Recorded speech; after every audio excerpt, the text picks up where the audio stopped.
Hi everyone and welcome back for Chapter 4 of Theodore Boone, The Fugitive by John Grisham. I am going to jump right in. Chapter 4. At 9 a.m. Friday, the 4 buses from Strattenburg pulled up to the east entrance of the Smithsonian Institution, and all the 8th graders spilled out. The Smithsonian is the largest museum in the world, and a person could spend a week there and not see everything. In planning the day, Mr. Mount had explained to his class that the Smithsonian is actually a group of 19 different museums and a zoo, along with a bunch of collections and galleries, and 11 of the 19 are located at the mall. It is home to about 138 million items, everything imaginable, and is nicknamed the nation's attic. 30 million people each year visit the Smithsonian. The students divided into groups. Theo and about 40 others headed for the National Air and Space Museum. They spent 2 hours there, then regrouped and headed for the National Museum of American History. At 2:30, Theo received a text from Ike that read, "In town, about to check out the metro system." Theo was tired of museums and wished he could sneak away and do detective work with Ike. By 5 p.m., he felt as though he had seen at least 100 million items and needed a break. They boarded the buses and returned to the hotel for dinner. At 6:45, while Theo was resting in his room and watching television, he received another text from Mike, downstairs in lobby, "Can you come down?" Theo replied, "Sure." He told Chase, Woody, and Aaron that his uncle had stopped by the hotel and wanted to say hello. Minutes later, he was walking through the lobby and couldn't find Ike. Finally, a man sitting in a coffee bar waved at him, and Theo realized it was his uncle. Dark suit, brown leather shoes, white shirt, no tie, and some type of beret on his head that covered most of his white hair.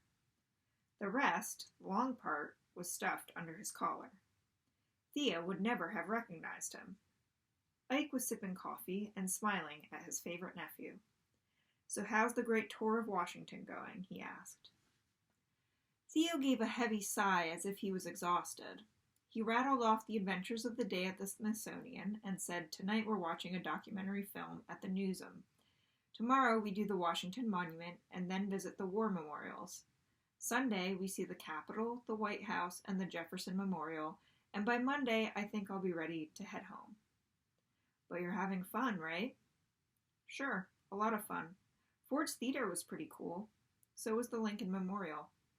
Did you see Pete Duffy?" "Are you going to the Vietnam Veterans Memorial?" "Yes, it's on the schedule." "Well, when you get there, look for the name of Joel Furness. We grew up together and finished high school at the same time. He was the first boy from Stratton County to be killed in Vietnam in 1965. There were 4 others, and their names are on the monument outside our courthouse. You've probably seen it." "I have. I see it all the time. We studied that war in history, and I gotta say I really don't understand it." "Well, neither did we. It was a national tragedy." Ike took a sip of coffee and seemed to gaze far away for a moment. "Did you see Pete Duffy?" Theo asked.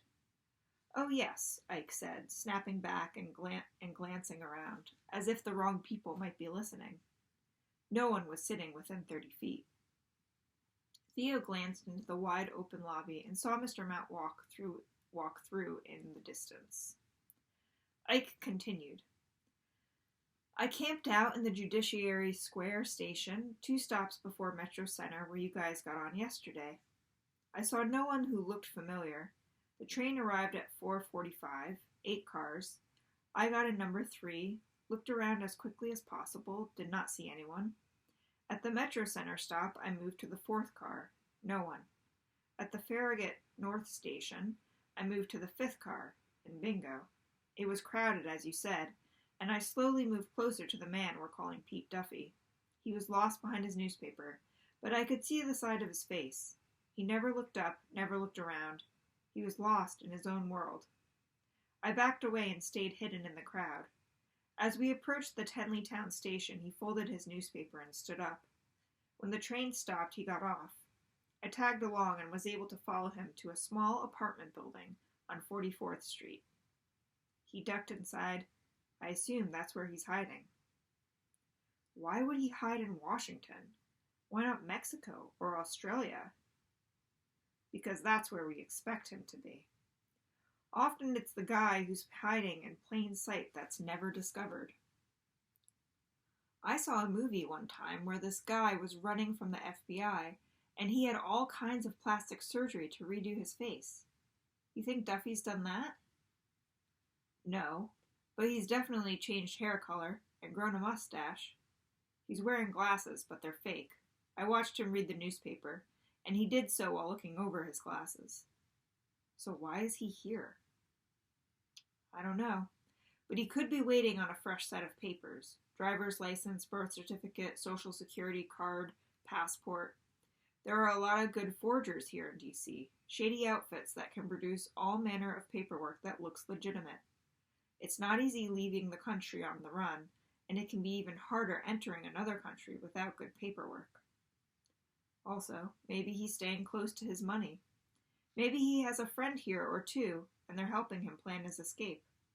I don't know, Theo, but I'll bet he's not staying here for long. Okay, Uncle Ike, you're the adult. What's the plan? Well, we have to move fast. My flight doesn't leave until noon tomorrow, so I'm thinking about getting up early and getting back on the train. I'll try and pick him up at the Tenleytown station and follow him in, try and see where he goes during the day. I'm going to be very careful, because if he gets suspicious, he'll just vanish again. Then I'll hop on the plane and be back in Strattonburg tomorrow night. Have you ever heard of some software called Fuzzy Face? No. What is it? You download it, costs about $100, and you mash up photographs of faces to identify whoever they're looking for. I'll find an old photo of Pete Duffy, probably one from the newspaper's archives, and try to match it with a still shot from your video. If it nails him, the next step is go to the police. I play poker every Thursday night with a retired detective named Slat Stillman, an old guy who's still in the thick with the police chief. I'm thinking of running it by Slats and getting his advice. I figure the police will move quick. With some luck, they'll have Duffy in custody in a matter of days. They'll hustle him back to Strattonburg for another trial. A big trial, right? Just like the last one, only Duffy will also face charges of taking flight and being a fugitive. His goose is cooked, Theo, and you're the hero. I don't want to be a hero, Ike. I keep thinking about Omar Cheap and Paco and those other tough guys who work for Pete Duffy. I'm sure they're still around. I don't want my name mentioned. I'm sure we can keep things quiet. And if there's a big trial, that means Bobby Escobar will have to testify. Of course it does. He's the star witness. He's still in town, right? I think so, but the last time I talked to Julio, they were all living in the same apartment, still waiting on immigration documents. Does Bobby still work at the golf course? I think so. This worries me, Ike. Look, Theo, I'm sure the police will be very careful in dealing with Bobby Escobar. The prosecution's case is pretty weak without him, and the police will protect him. We can't allow thugs to influence our judicial system. Come on, you're a lawyer. You know how important it is to have a fair trial. Judge Gantry will be in charge, and if he gets wind of any type of threats made to a witness, he'll lower the boom on Duffy and his gang. It's time to step up. Theo suspected that Ike's eagerness to nail Duffy and to protect the idea of fair trials also had something to do with the reward money, $100,000. Theo said, I need to go. Be careful tomorrow. I'm not getting caught, Theo. You didn't recognize me, did you? No, and you look nice for a change, almost like a real lawyer. Gee, thanks. And I have another disguise for tomorrow. Then it's back to the old wardrobe. Thanks for coming, Ike. I wouldn't miss it for the world. I haven't had this much excitement since I got out of prison. See you later. You take care and have some fun. And Theo, nice work.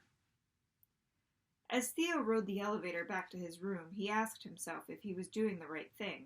Bringing a murderer to justice sounded great, but there would be a price to pay.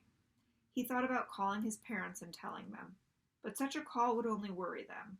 He was supposed to be in Washington, having a ball as a tourist, not playing detective and stalking a killer. He trusted his uncle. Ike always knew what to do.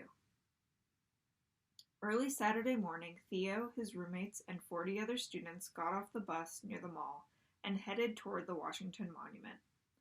As they got closer to it, Mr. Mount began a walking tour.